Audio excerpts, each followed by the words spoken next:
Have you ever thought about how things lose value over time? Take this laptop for example. Right now, it's brand new, working perfectly, and worth every penny. But in a few years, its performance will slow, parts may break, and eventually it'll need replacing. What if I told you this natural process of losing value is at the heart of one of the most essential accounting concepts? That's right, today we're talking about depreciation. Hello everyone, and welcome back to another episode of Accounting Explained by AccountTutor.com. Depreciation might sound like a heavy accounting term, but don't worry. We're going to simplify it so that by the end of this episode, you'll understand not just what it is, but why it's so important for your business. Imagine this timeline represents the useful life of the laptop I just showed you. Let's say it's 5 years. Over those 5 years, the laptop will slowly lose its value because of wear and tear, outdated technology, and eventual obsolescence. Depreciation is the process of accounting for that loss in value. Instead of treating the laptop's purchase as a one-time expense, we spread its cost over its useful life. This makes sure that every year reflects the fair share of the laptop's value that's being used up. But why is this necessary? Let's say you're running a business. You buy a delivery van for $20,000, expecting it to last 5 years. If you recorded the entire $20,000 as an expense in the year of purchase, your profits would take a huge hit that year, even though the van is providing value for years to come. By spreading the cost, $4,000 each year in this case, you match the expense with the revenue the van helps generate. This not only smooths out your financial performance, but also gives a clearer picture of your business's health. Now, how do we calculate depreciation? The most common method is the straight line method. Here, the cost is spread evenly over the asset's useful life, like the $4,000 per year for the van. But not all assets lose value the same way. For example, a computer might depreciate faster in its early years because of rapid advancements in technology. For such assets, businesses often use the declining balance method,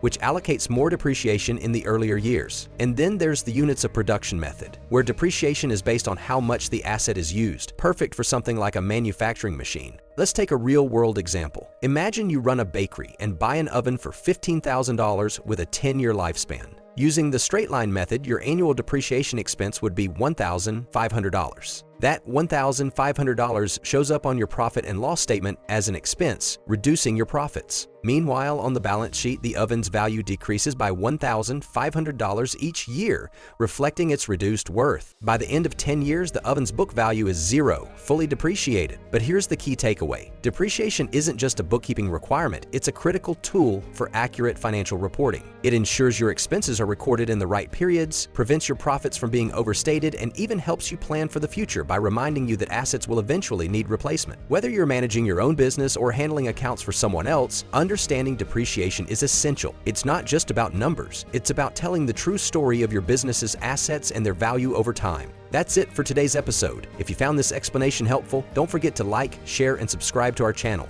And for more in-depth tutorials, visit us at AccountTutor.com. Thanks for watching, and I'll see you in the next episode of Accounting Explained. Until then, keep learning and growing.